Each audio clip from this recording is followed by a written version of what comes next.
నమస్తే అండి. నేను Rani. Welcome back to my channel. మీకు దోసకాయ కర్రీ అంటే బోర్ కొడుతుందా? అయితే నేను చేసే విధంగా చేయండి. మీకు తప్పకుండా నచ్చుతుంది. ఈ కర్రీ మంచి ఫ్లేవర్తో టేస్టీగా ఉంటుంది. ఇది రైస్ చపాతీల్లోకి చాలా బాగుంటుంది. ముందుగా కర్రీకి కావాల్సినవి ప్రిపేర్ చేసుకుందాము. పావు కేజీ దోసకాయలు తీసుకొని ముక్కలుగా కట్ చేసుకోవాలి. కొంచెం పుదీనాను కడిగి పక్కన పెట్టుకోవాలి. పచ్చిమిరపకాయని కట్ చేసి పక్కన ఉంచుకోవాలి.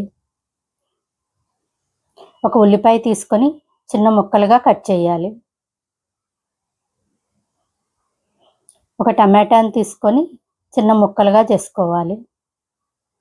తర్వాత స్టవ్ పై ప్యాన్ పెట్టి 2 టేబుల్ స్పూన్ల ఆయిల్ వేయాలి. ఆయిల్ వేడైన తర్వాత పావు టీ స్పూన్ ఆవాలు వేయాలి.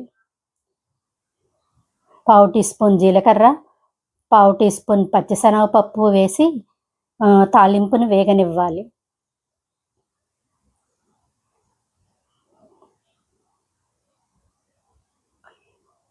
ఆవాలు జీలకర్ర వేగి చిటపటలాడేటప్పుడు మనం కట్ చేసి ఉంచుకున్న ఉల్లిపాయ ముక్కలు వేయాలి.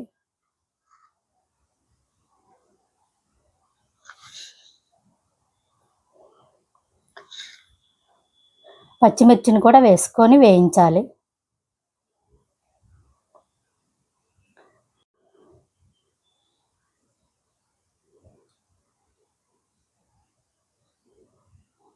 ఉల్లిపాయ ముక్కలు మగ్గిన తర్వాత పుదీనాను వేసి కలపాలి.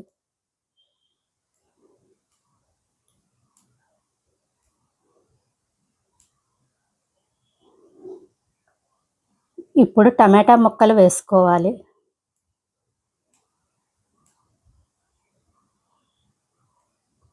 ఒక స్పూను ఉప్పు వేయాలి. కొంచెం పసుపు వేసుకొని బాగా కలపాలి.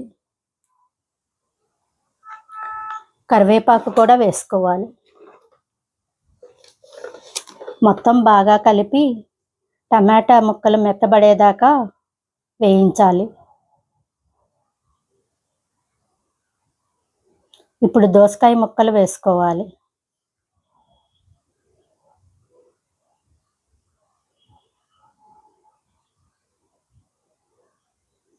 దోసకాయ ముక్కలు కొంచెం వేగాక 2 స్పూన్ల కారం వేయాలి.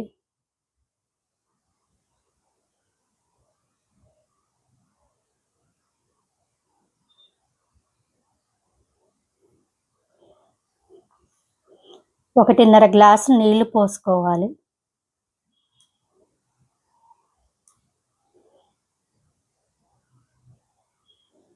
మూత పెట్టి దోసకాయ ముక్కలు ఉడకనివ్వాలి.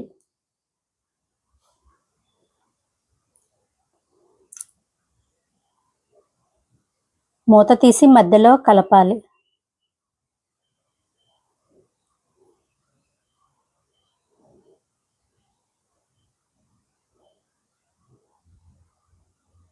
దోసకాయ ముక్కలు ఉడికాయి. కర్రీ రెడీ అయింది. కొత్తిమీర చల్లితే పుదీనా దోసకాయ కర్రీ రెడీ అవుతుంది. ఇది రైస్ చపాతీల్లోకి బాగుంటుంది. మీరు తప్పకుండా ట్రై చేయండి. మీకు కూడా నచ్చుతుంది.